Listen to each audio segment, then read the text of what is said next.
So you want to excel at your job and maintain your work-life balance. You want to spend time with your friends and family, and at the same time you want to spend your weekends on your side hustles. You're supposed to do your skincare, body care, hair care, but you don't have time to research about the products that you're going to be using.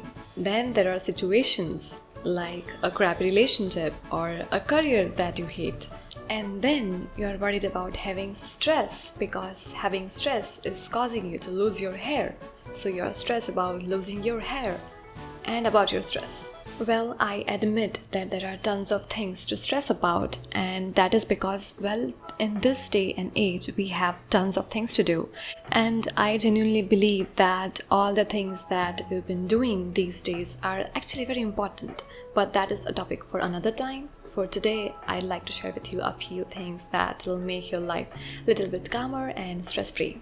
So let's just get started. First of all, are you even looking for a solution? You see, a lot of my friends call me and share their problems, and once I share solutions or suggestions, they'd be like, oh, but I can't do that because so-and-so. Oh, I can't do that either because so-and-so. So if you're not even willing to try, how are you expecting your problems to be resolved? And then there is a situation where you are not even looking for a solution because you don't want this problem to be resolved. I have dived deeper into this topic in one of the videos. You might want to check it out. But moral of the story is that please be open and willing to try new things and accept suggestions and be solution oriented, not problem oriented. Then there comes a situation where something is quite obvious, but it's not obvious to us. I'd say don't try to solve a problem if you can remove the source of it. Instead of Googling how to excel at a job you hate, why don't you switch instead? Instead of staying in a relationship which you know is not going anywhere and is keeping you stressed, why don't you try getting out of it? Of course, I'm only talking about things that you can change. If your stress is coming from the fact that you are a mom to 2 kids and you're not able to navigate your work and your kids together, well, that is a real problem and that is not something you can switch from. And I acknowledge that. Now, if you know that your stress factor is a real stress factor, then if you're not sleeping well and if you're not eating well, I'm sorry, no one on this planet can help you.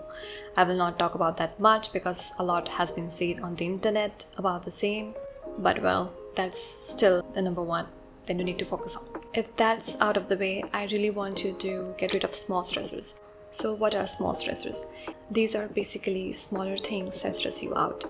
It can be things like I have to remember to take my medicines, or I have to choose what to wear to work tomorrow, or I have to clean my house today. Things like that. My motto is automate as much as you can, and I'm talking about things that generally stress you out and are not fun for you. For example, picking an outfit for my office is fun for me. It is not a stressor, so I do that by myself. But when it comes to remembering to take medicines or setting up an alarm, I do not want to do it by myself. It is a stress factor for me.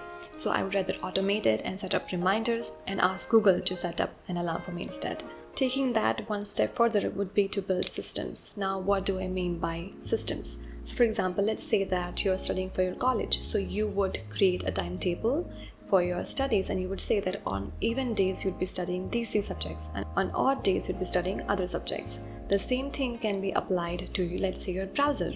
You can set up folders for your browser and say that this folder is specifically for your files and all your important files will reside inside that folder.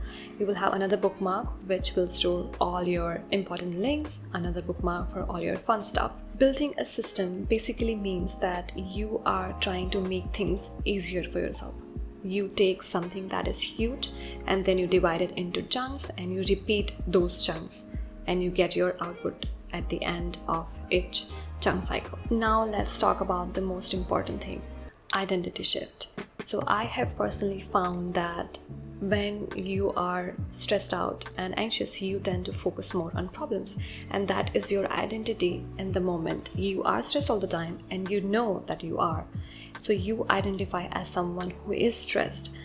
But when you shift your identity and say that I am a kind of person who wants to stay stress-free, you start to idealize what a stress-free person would feel like and what kind of decisions he or she would make. This way, your path becomes a lot more clearer and you know exactly what is causing what kind of stress and how you can eliminate it before it explodes. If you identify as a calm person, as soon as you identify that there is this new activity that is bringing a lot of stress in your life, you would immediately try to find solutions around how you can either navigate it or get rid of it. And that is the ultimate goal at the end. You don't just want to be stress-free. Well, that's important, but that's temporary solution. You want to be the kind of person who remains stress-free and who is immune to stress. With that being said, I don't think all kinds of stress are avoidable, and some stresses can be fun. But I think I'll save that for another video. That was all for today. I hope you would find something useful, and I've tried to make it short, so please do let me know if you prefer the longer ones or the shorter ones. And please do like this video if you think it was useful. I'll see you in my next one. Bye bye.